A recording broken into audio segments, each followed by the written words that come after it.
Hello everyone, আসসালামু আলাইকুম। নতুন আরেকটা ব্লগে সবাইকে ওয়েলকাম জানাচ্ছি। নতুন একটা উইকলি ব্লগে সবাইকে স্বাগতম। প্রতি উইকেন্ডেই দেখা যায় আম্মুকে নিয়ে এখানে ঘুরতে যাওয়া হয়। খুব বেশি দূরে না হলেও বাসার আশেপাশে কোনো পার্কে কিংবা শপিং মলেই বেশি যাওয়া হয়। ঠিক তেমনই আজকেও আমরা বের হয়ে পড়েছিলাম রোমের তুস্কোলানা আকুয়াদত্ত পার্কে। রোমের খুবই বড় আর ফেমাস একটি পার্ক, যেখানে সচরাচর বাঙালিরা বৈশাখী মেলা করে থাকে। সবার প্রথমে এই পার্কে আসলে বাচ্চারা রাইডটি এনজয় করে। বাচ্চারা ওদের পছন্দের খেলাগুলো আগেই খেলে নিচ্ছে। আম্মু যেহেতু প্রথমবার এই পার্কে এসেছে, তাই আম্মুকে নিয়ে আকুয়াদত্ত পার্কটা ঘুরে দেখানোর ইচ্ছা। এই পার্কে মে মাসে বাংলাদেশিরা বৈশাখী মেলা উদযাপন করেছিল, তবে সেই সময় আমার আম্মু পর্তুগালে ছিল, তাই বৈশাখী মেলাটা আম্মু মিস করেছে। আকুয়াদত্ত এই পার্কটা এতই বড় যে 2 ঘন্টায়ও ঘুরে দেখা শেষ হবে না। বাচ্চারা তো এদিকে বেশ এনজয় করছে, আর আমরা বসে ওদের খেলা এনজয় করছি। Jump jump jump jump.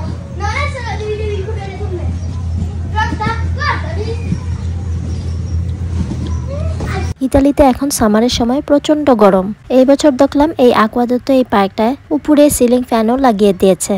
বাচ্চারা খেলাধুলা করে গরমে ঘামে একাকার, তাই এই সুন্দর ব্যবস্থা। খেলাধুলার পাশাপাশি বাচ্চাদের কিছু ফটোশুট করার চেষ্টা। ইনডোর গেম থেকে এবার আউটডোর গেমে চলে এলাম। এখন সাহির বেশ হ্যাপি, ওর হচ্ছে এই দোলনাটা খুব পছন্দের। সাহির যখন খুব ছোট তখন এই পার্কটায় খুব আসা হতো। তাছাড়া বাচ্চারা হওয়ার আগে আমরা যখন টোনাটুনি ছিলাম তখনও আমরা দুজন মিলে উইকেন্ডে এই পার্কটায় ঘুরে বেড়াতাম। এই পার্কটা সুন্দর একটা লেকের মতন আছে, খুবই ছোট্ট। এখানের ভিউটা দেখতে খুবই সুন্দর, তাই আম্মুকেও কিছু ফটোশুট করে দিলাম, আর আম্মু এখানে সুন্দর জায়গাটা উপভোগ করছে। সুন্দর এই জায়গার পাশাপাশি কিন্তু অনেক ফলের গাছও রয়েছে। আমরা সবাই সুন্দর এই সবুজ প্রকৃতির মধ্যে কিছুক্ষণের জন্য হারিয়ে গিয়েছিলাম। কি সুন্দর প্রকৃতি, তাই না? আর এই জায়গাটা তো দেখতে একদম আমাদের দেশের মতন লাগছে। এবার আম্মু তার লাঠি নিয়ে কিছু ফল পাড়ার চেষ্টা করছে। আমিও আম্মুর স্মৃতি ধরে রাখার চেষ্টা করলাম।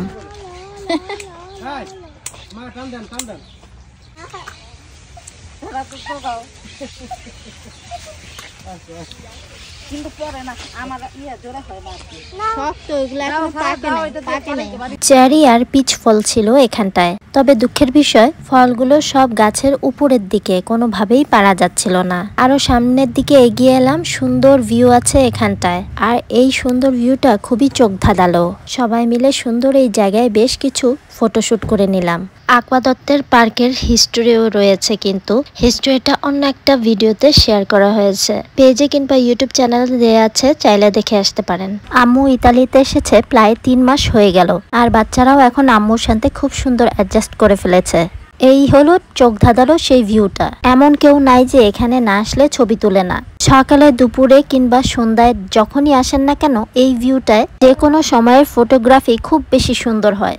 আমার ছেলে সাহিরের শরীরটা ভালো লাগছিল না, তাই ওর পাপার সাথে সবার আগেই চলে গিয়েছে। আমার মেয়ে সারা ওর নানুর সাথে সামনে এগিয়ে যাচ্ছিল, আর আমি এই জায়গাটায় আরো কিছু ফটোশুট করে নিচ্ছিলাম। কি সুন্দর অ্যাপ্রিকট গুলো দেখেন গাছে ধরে আছে।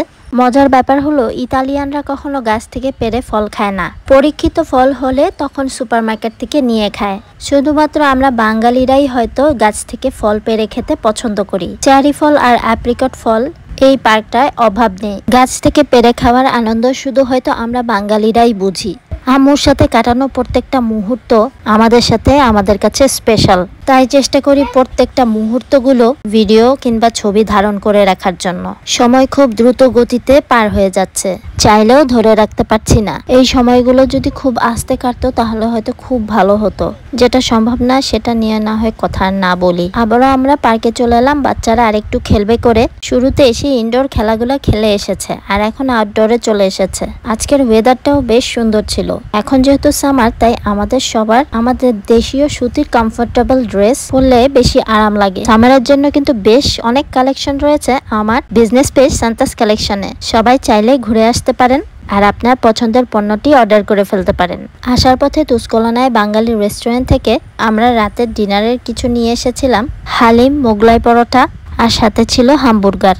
আলহামদুলিল্লাহ সুন্দর একটা দিন কাটালাম আজ। সবাই আমার ছোট্ট পরিবারটার জন্য দোয়া করবেন, আমার আম্মুর জন্য দোয়া করবেন। ব্লগটা আজ আর লম্বা করছি না। সবাই ভালো, সুস্থ আর নিরাপদে থাকবেন। লাইক, ফলো, শেয়ার, সাবস্ক্রাইব করে পাশে থাকবেন। ইনশাল্লাহ দেখা হবে নেক্সট ব্লগে। টিল দেন, আল্লাহ হাফেজ, আসসালামু আলাইকুম।